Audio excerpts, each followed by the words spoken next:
ନମସ୍କାର। ଆଜିର ଏହି ଭିଡ଼ିଓରେ ଆମେ ଭାରତ ସ୍ୱାଧୀନତା ଆଇନ, ତାର ବିଭାଜନ ଓ ସ୍ୱାଧୀନତା ପାଠର ପ୍ରଶ୍ନ ଉତ୍ତର ଆଲୋଚନା କରିବୁ।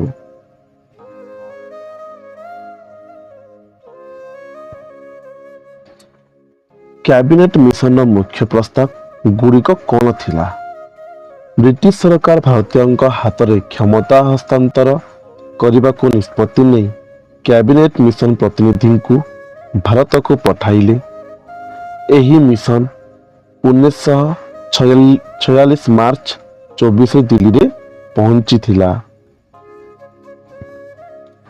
ଏହି କ୍ୟାବିନେଟ ମିଶନଙ୍କର ମୁଖ୍ୟ ପ୍ରସ୍ତାବ ଗୁଡ଼ିକ ଥିଲା ବ୍ରିଟିଶ ଶାସିତ ପ୍ରଦେଶ ଓ ଭାରତୀୟ ଦେଶୀୟ ରାଜାମାନଙ୍କୁ ନେଇ ଏକ ସଂଘ ଗଠିତ ହୋଇ ବ୍ୟବସ୍ଥାପକ ସଭା ଓ ଶାସନ ପରିଚାଳନା ହେବାର ବ୍ୟବସ୍ଥା ରହିଥିଲା।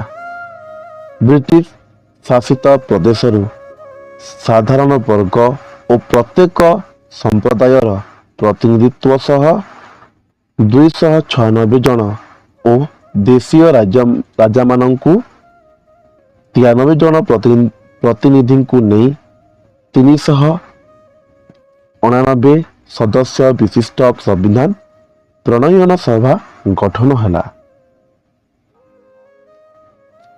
ସମ୍ବିଧାନ ପ୍ରଣୟନ ହେବା ପର୍ଯ୍ୟନ୍ତ ଅନୁସୂଚିତ ଜାତିର ଜଣେ ପ୍ରତିନିଧିଙ୍କୁ ସମେତ କଂଗ୍ରେସରୁ 6 ଜଣ, ମୁସଲିମ ଲିଗରୁ 5 ଜଣ ଏବଂ ଶିଖ, ଖ୍ରୀଷ୍ଟିଆନ ଓ ଫାର୍ସି ସମ୍ପ୍ରଦାୟର ଜଣେ ଲେଖାଏଁ ହିସାବରେ ମୋଟ 14 ଜଣ ପ୍ରତିନିଧିଙ୍କୁ ନେଇ ଏକ ମଧ୍ୟବର୍ତ୍ତୀକାଳୀନ ସରକାର ଗଠନ ହେଲା। କ୍ୟାବିନେଟ ମିଶନ ପ୍ରସ୍ତାବ ବିରୋଧରେ ମୁସଲିମ ଲିଗର ପ୍ରତିକ୍ରିୟା କିପରି ପ୍ରକାଶ ପାଇଥିଲା? କ୍ୟାବିନେଟ ମିଶନ ପ୍ରସ୍ତାବରେ ସ୍ୱାଧୀନ ପାକିସ୍ତାନ ଗଠନ କଥା ଉଲ୍ଲେଖ ନଥିବାରୁ ମୁସଲିମ ଲିଗ ନେତା ମହମ୍ମଦ ଅଲି ଜିନ୍ନା କ୍ଷୁବ୍ଧ ହୋଇ 1947 ମସିହା ଅଗଷ୍ଟ 16 ତାରିଖକୁ ସାରା ଭାରତରେ ପ୍ରତ୍ୟକ୍ଷ କାର୍ଯ୍ୟ ଦିବସ ରୂପେ ପାଳନ କରିବାକୁ ମୁସଲମାନମାନଙ୍କୁ ଆହ୍ୱାନ ଦେଲେ। ଉକ୍ତ ଦିନ ଶୋଭାଯାତ୍ରା ଜରିଆରେ ପାକିସ୍ତାନ ଗଠନ ଦାବି ଦୃଢ଼ ସମର୍ଥନ ପ୍ରକାଶ କରିବା ପାଇଁ ମୁସଲମାନମାନଙ୍କୁ ନିର୍ଦ୍ଦେଶ ଦିଆଗଲା। ଏହି ଦିନ କୋଲକାତା ମହାନଗରୀରେ ଶୋଭାଯାତ୍ରା ବାହାରିବା ସମୟରେ ନୃଶଂସ ହତ୍ୟାକାଣ୍ଡ ଘଟିଲା ଏବଂ ବହୁ ସଂଖ୍ୟକ ଲୋକ ମୃତାହତ ହେଲେ ଓ ସମଗ୍ର ଦେଶରେ ଅନୁରୂପ ଅବସ୍ଥା ପ୍ରତିଫଳିତ ହେଲା। ପୂର୍ବାଞ୍ଚଳର ତତ୍କାଳୀନ ସାମରିକ ଅଧ୍ୟକ୍ଷ ଲେଫ୍ଟନାଣ୍ଟ ଜେନେରାଲ ଫ୍ରାନ୍ସିସ୍ ଟକର ଏହାକୁ ବିରାଟ କଲିକତା ହତ୍ୟାକାଣ୍ଡ ଭାବେ ଅଭିହିତ କରିଥିଲେ। ଏହି ହିଂସାକାଣ୍ଡ କ୍ରମେ ପୂର୍ବବଙ୍ଗର ନୟାଖଲି ଓ ତ୍ରିପୁରା ଜିଲ୍ଲା, ବିହାର ଏବଂ ଦେଶର ଅନ୍ୟାନ୍ୟ ଅଞ୍ଚଳକୁ ବ୍ୟାପିଗଲା। କେଉଁ ପରିସ୍ଥିତିରେ କ୍ଲିମେଣ୍ଟ ଅଟଲି ଭାରତର ସମ୍ଭାବ୍ୟ ସ୍ୱାଧୀନତା ସମ୍ପର୍କରେ ଘୋଷଣା କଲେ? ବ୍ରିଟିଶ ସରକାର ଭାରତୀୟଙ୍କ ହାତରେ କ୍ଷମତା ହସ୍ତାନ୍ତର କରିବାକୁ ନିଷ୍ପତ୍ତି ନେଲେ। ସେଥିପାଇଁ 1946 ମାର୍ଚ୍ଚ 24ରେ କ୍ୟାବିନେଟ ମିଶନ ଭାରତ ପଦାର୍ପଣ କରିଥିଲା ଏବଂ ତାର ମୁଖ୍ୟ ପ୍ରସ୍ତାବ ଗୁଡ଼ିକ ଉପସ୍ଥାପନ କରିଥିଲେ। କ୍ୟାବିନେଟ ପ୍ରସ୍ତାବରେ ସ୍ୱାଧୀନ ପାକିସ୍ତାନ ଗଠନ କଥା ଉଲ୍ଲେଖ ନଥିବାରୁ ମୁସଲିମ ଲିଗ ନେତା ଅଲି ଜିନ୍ନା କ୍ଷୁବ୍ଧ ହେଲେ ଏବଂ 1946 ମସିହା ଅଗଷ୍ଟ 16 ତାରିଖରେ କ୍ୟାବିନେଟ ମିଶନ ପ୍ରସ୍ତାବକୁ ବିରୋଧ କରିବା ସାରା ଭାରତରେ ପ୍ରତ୍ୟକ୍ଷ କାର୍ଯ୍ୟ ଦିବସ ପାଳନ କଲେ। ସାମ୍ପ୍ରଦାୟିକ ଭାବନା ବୃଦ୍ଧି ହେଲା। ଦେଶରେ ଭୟାବହ ପରିସ୍ଥିତି ସୃଷ୍ଟି ହେଲା। 1946 ସେପ୍ଟେମ୍ବର 2 ତାରିଖରେ ନେହେରୁଙ୍କ ପ୍ରଧାନ ମନ୍ତ୍ରିତ୍ୱ କଂଗ୍ରେସ ମଧ୍ୟବର୍ତ୍ତୀକାଳୀନ ସରକାର ଗଠନ କଲା। ଏହି ସରକାର ଯୋଗ ଦେବା ପାଇଁ ମୁସଲିମ ଲିଗ୍ ରାଜି ନଥିଲା। ଲର୍ଡ ୱାଭେଲଙ୍କ ଚେଷ୍ଟା ଓ ପ୍ରବର୍ତ୍ତନାରେ ମୁସଲିମ ଲିଗ୍ ଭାରତ ସରକାର ଯୋଗଦାନ କଲା। 1946 ଡିସେମ୍ବର 9 ତାରିଖରେ ଦିଲ୍ଲୀଠାରେ ଡକ୍ଟର ରାଜେନ୍ଦ୍ର ପ୍ରସାଦଙ୍କ ସଭାପତିତ୍ୱରେ ପୂର୍ବରୁ ନିର୍ବାଚିତ ଭାରତ ସମ୍ବିଧାନ ପ୍ରଣୟନ ସଭାର ପ୍ରଥମ ବୈଠକ ବସିଲା। ମୁସଲିମ ଲିଗ୍ ଏହାକୁ ପ୍ରତ୍ୟାଖ୍ୟାନ କରିଥିଲା।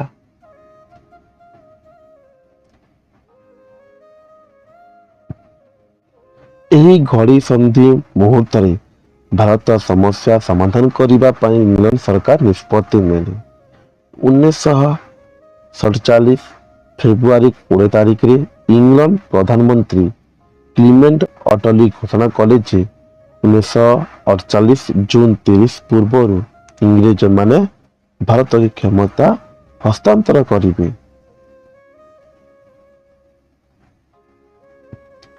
ମାଉଣ୍ଟ ବ୍ୟାଟେନଙ୍କ ଯୋଜନାରେ ଭାରତ ବିଭାଜନ ସମ୍ପର୍କରେ କ'ଣ ପ୍ରସ୍ତାବ ଥିଲା? ଭାରତ ବିଭାଜନ ହେବ ଏବଂ ଭାରତ ଓ ପାକିସ୍ତାନ ନାମର ଦୁଇଟି ଦେଶ ସୃଷ୍ଟି ହେବ। ଉତ୍ତର ପଶ୍ଚିମ ସୀମାନ୍ତ ପ୍ରଦେଶ ସିନ୍ଧୁ ପ୍ରଦେଶ, ବେଲୁଚିସ୍ତାନ ଓ ଆସାମର ମୁସଲମାନ ବହୁ ସିଲହଟ ଜିଲ୍ଲାରେ ବାସ କରୁଥିବା ଲୋକମାନେ ଭାରତରେ ରହିବେ କି ପାକିସ୍ତାନ ରହିବେ ସେ ସମ୍ପର୍କରେ ନିଷ୍ପତ୍ତି ନେବା ପାଇଁ ସେମାନଙ୍କୁ ସୁଯୋଗ ଦିଆଯିବ।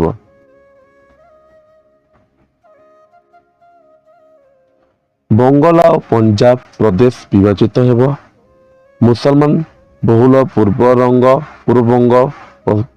ପାକିସ୍ତାନରେ ମିଶିବ ଓ ଅଣ ମୁସଲମାନ ବହୁଳ ପଶ୍ଚିମବଙ୍ଗ ଭାରତରେ ରହିବ। ମୁସଲମାନ ବହୁଳ ପଶ୍ଚିମ ପଞ୍ଜାବ ପାକିସ୍ତାନରେ ମିଶିବ ଓ ଅଣ ମୁସଲମାନ ବହୁଳ ପୂର୍ବ ପଞ୍ଜାବ ଭାରତରେ ରହିବ। ସାର୍ ସିରିଲ ରେଡକ୍ଲିଫଙ୍କ ଅଧ୍ୟକ୍ଷତା ଗଠିତ ସୀମା ନିର୍ଦ୍ଧାରଣ କମିଶନ ଦୁଇ ଦେଶ ସୀମା ନିର୍ଦ୍ଧାରଣ କରିବେ।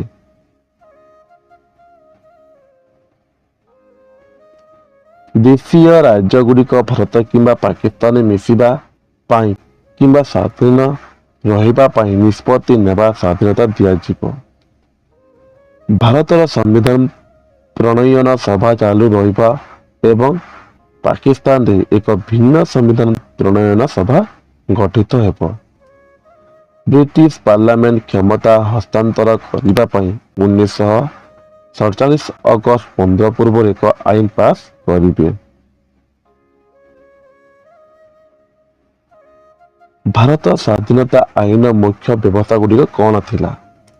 1947 ଜୁଲାଇ 8ରେ ଭାରତ ସ୍ୱାଧୀନତା ଆଇନ 1947 ଭାବରେ ବ୍ରିଟିଶ ପାର୍ଲାମେଣ୍ଟ ଅନୁମୋଦନ ଲାଭ କଲା।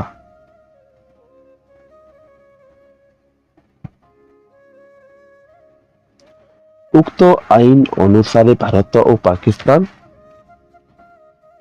ନାମକ ଦୁଇଟି ସ୍ୱାଧୀନ ରାଷ୍ଟ୍ର ଗଠିତ ହୋଇ 1947 ଅଗଷ୍ଟ 15 ତାରିଖ ଦିନ କ୍ଷମତା ହସ୍ତାନ୍ତର ନିମନ୍ତେ ନିଷ୍ପତ୍ତି ନିଆଗଲା।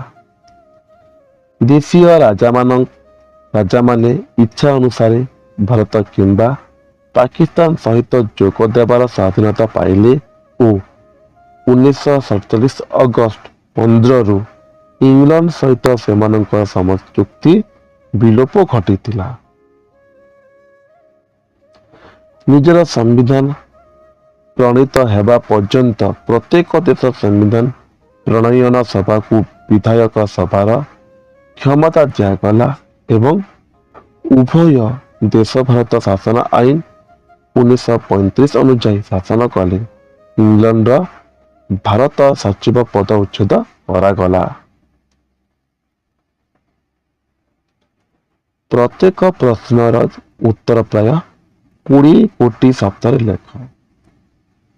ତାହେଲେ ଆମେ ଦୁଇଟା ପଏଣ୍ଟ ଲେଖବାର ଅଛି ତା ମିନିଂ। କ୍ୟାବିନେଟ ମିଶନ କାହିଁକି ଭାରତ ଆସିଥିଲେ?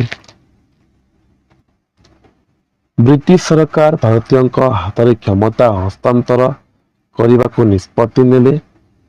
ସେଥିପାଇଁ ଭାରତୀୟ ନେତୃବର୍ଗ ସାଙ୍ଗରେ ବୁଝାମଣା କରିବା ଉଦ୍ଦେଶ୍ୟରେ କ୍ୟାବିନେଟ ମିଶନ ନାମରେ ଏକ ପ୍ରତିନିଧି ଦଳ ଭାରତକୁ ପଠାଇଲେ।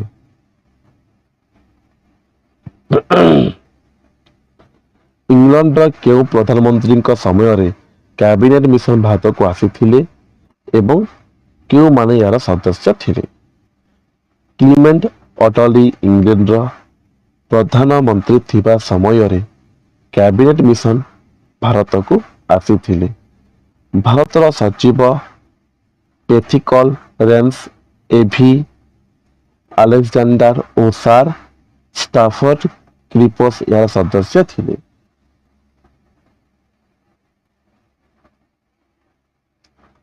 ପ୍ରତ୍ୟକ୍ଷ କାର୍ଯ୍ୟ ଦିବସ କାହିଁକି ଏବଂ କେଉଁ ଦିନ ପାଳନ କରାଯାଇଥିଲା? କ୍ୟାବିନେଟ ପ୍ରସ୍ତାବରେ ସ୍ୱାଧୀନ ପାକିସ୍ତାନ ଗଠନ କଥା ଉଲ୍ଲେଖ ନଥିବାରୁ ମୁସଲିମ ଲିଗ ନେତା ମହମ୍ମଦ ଅଲି ଜିନା କ୍ଷୁବ୍ଧ ଥିଲେ। 1946 ଅଗଷ୍ଟ 16 ତାରିଖକୁ ସାରା ଭାରତରେ ପ୍ରତ୍ୟକ୍ଷ କାର୍ଯ୍ୟ ଦିବସ ରୂପ ପାଳନ କରାଯାଇଥିଲା।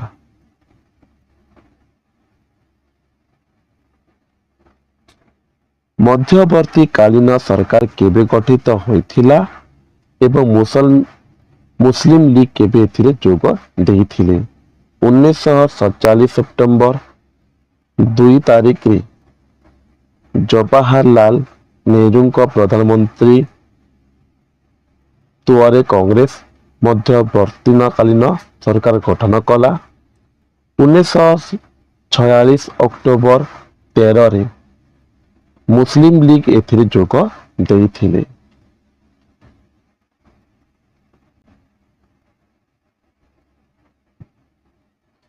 ସାମ୍ପ୍ରଦାୟିକ ଦଙ୍ଗା ନିବାରଣ କରିବା ପାଇଁ ମହାତ୍ମା ଗାନ୍ଧୀ କି ପଦକ୍ଷେପ ନେଇଥିଲେ? ସାମ୍ପ୍ରଦାୟିକ ଦଙ୍ଗା ଦେଖି ଗାନ୍ଧୀଜୀଙ୍କ ଦୁଃଖର ସୀମା ରହିଲା ନାହିଁ। ସେ ଦଙ୍ଗା ନିୟନ୍ତ୍ରଣ କରିବା ପାଇଁ ପୂର୍ବବଙ୍ଗ ଓ ବିହାର ପଦଯାତ୍ରା କଲେ ଏବଂ ଆମରଣ ଅନଶନ ଧମକ ଦେଇଥିଲେ। 1947 ମସିହା ଫେବୃଆରୀ 15 ତାରିଖ ଦିନ ଅଟଲୀଙ୍କ ଘୋଷଣା ତାତ୍ପର୍ଯ୍ୟ କ'ଣ? ଇଂରେଜମାନେ ଭାରତକୁ କ୍ଷମତା ହସ୍ତାନ୍ତର କରିବେ। ଏହାର ତାତ୍ପର୍ଯ୍ୟ ଏହି ଯେ ବ୍ରିଟିଶ ସରକାର ମାନସିକ ସ୍ତରରେ ଭାରତକୁ ସ୍ୱାଧୀନତା ଦେବା ପାଇଁ ପ୍ରସ୍ତୁତ ହୋଇପାରିଛି। ମାଉଣ୍ଟ ବ୍ୟାଟେନ ଯୋଜନାର ମୁଖ୍ୟ ଉଦ୍ଦେଶ୍ୟ କ'ଣ ଥିଲା ଏବଂ ଏହା କେବେ ଘୋଷିତ ହୋଇଥିଲା? ମାଉଣ୍ଟ ବ୍ୟାଟେନଙ୍କ ଯୋଜନାର ମୁଖ୍ୟ ଉଦ୍ଦେଶ୍ୟ ଥିଲା ଭାରତକୁ ବିଭାଜିତ କରି ଭାରତ ଓ ପାକିସ୍ତାନ ଦୁଇଟି ଦେଶ ସୃଷ୍ଟି କରିବା। 1947 ଜୁନ 3 ତାରିଖରେ ମାଉଣ୍ଟ ବ୍ୟାଟେନ ଯୋଜନା ଘୋଷିତ ହୋଇଥିଲା। ମାଉଣ୍ଟ ବ୍ୟାଟେନ ଯୋଜନାରେ ଦେଶୀୟ ରାଜ୍ୟମାନଙ୍କ ପାଇଁ କ'ଣ ବ୍ୟବସ୍ଥା ଥିଲା? ମାଉଣ୍ଟ ବ୍ୟାଟେନ ଯୋଜନାରେ ଦେଶୀୟ ରାଜ୍ୟଗୁଡ଼ିକ ଭାରତ କିମ୍ବା ପାକିସ୍ତାନରେ ମିଶିବା ପାଇଁ କିମ୍ବା ସ୍ୱାଧୀନ ରହିବା ପାଇଁ ନିଷ୍ପତ୍ତି ନେବାର ସ୍ୱାଧୀନତା ଦିଆଯିବ।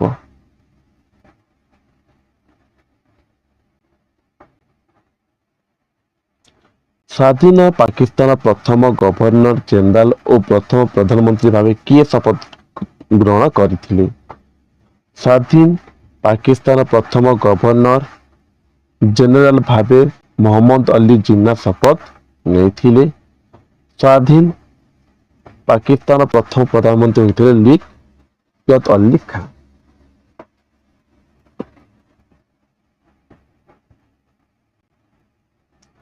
ଭାରତର ପ୍ରଥମ ସ୍ୱାଧୀନତା ଦିବସ କିଏ ଏବଂ କେଉଁଠାରେ ପତାକା ଉତ୍ତୋଳନ କରିଥିଲେ?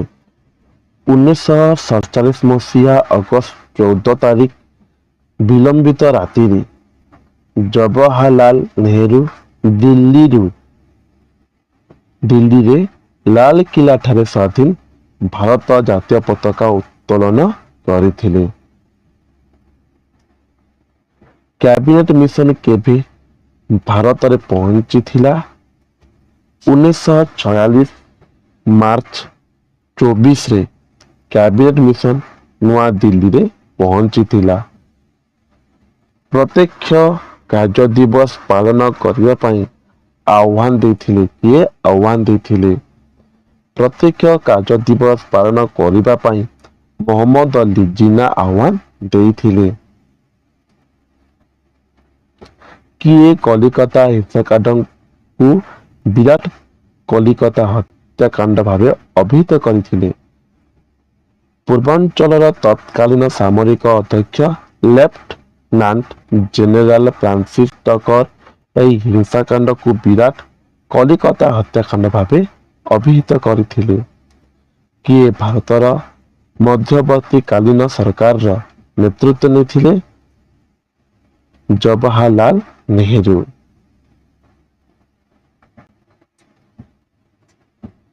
ଭାରତକୁ କ୍ଷମତା ହସ୍ତାନ୍ତର କରାଯିବ ବୋଲି ଅଟଲୀ କେବେ ଘୋଷଣା କରିଥିଲେ?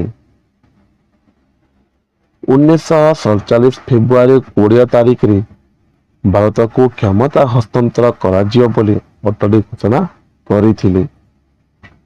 ମାଉଣ୍ଟ ବ୍ୟାଟେନ କେଉଁ ଦିନ ଭାରତକୁ ଭାଇସରାୟ ହୋଇ ଆସିଥିଲେ?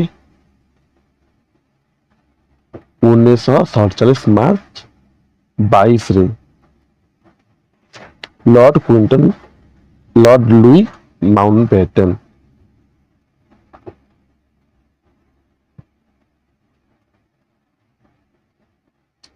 କାହା ଭିତରେ ଭାରତ ସ୍ୱାଧୀନତା ନିମନ୍ତେ ଆଇନ ପ୍ରସ୍ତୁତ ହୋଇଥିଲା? ମାଉଣ୍ଟ ବ୍ୟାଟେନ ଯୋଜନା ଭିତ୍ତିରେ। ପାକିସ୍ତାନ କେଉଁ ଦିନ ଏକ ରାଷ୍ଟ୍ର ଭାବରେ ଆତ୍ମପ୍ରକାଶ କଲା?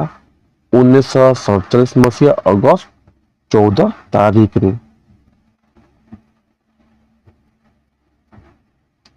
ବ୍ରିଟିଶ ଶାସନାଧୀନ ଭାରତ ଶେଷରେ ଗଭର୍ଣ୍ଣର ଜେନେରାଲ କିଏ ଥିଲେ? ମାଉଣ୍ଟ ବ୍ୟାଟେନ ବ୍ରିଟିଶ ଶାସନାଧୀନ ଭାରତର ଶେଷ ଗଭର୍ଣ୍ଣର ଜେନେରାଲ ଥିଲେ। ସ୍ୱାଧୀନ ଭାରତର ପ୍ରଥମ ଉପ ପ୍ରଧାନମନ୍ତ୍ରୀ କିଏ ଥିଲେ? ସର୍ଦ୍ଦାର ବଲ୍ଲଭ ଭାଇ ପଟେଲ। ତାପରେ 4 ନମ୍ବର, କ୍ୟାବିନେଟ ମିଶନ କେତେ ସଂଖ୍ୟକ ବିଶିଷ୍ଟ ସମ୍ବିଧାନ ପ୍ରଣୟନ ସଭାରେ ପ୍ରସ୍ତାବ ଦେଇଥିଲେ? 398। ସବୁ ତାର ଉତ୍ତର ହେଉଛି 4 number. Lord Wavell, Rajendra Prasad, 1948 June 30, 1947 July 18।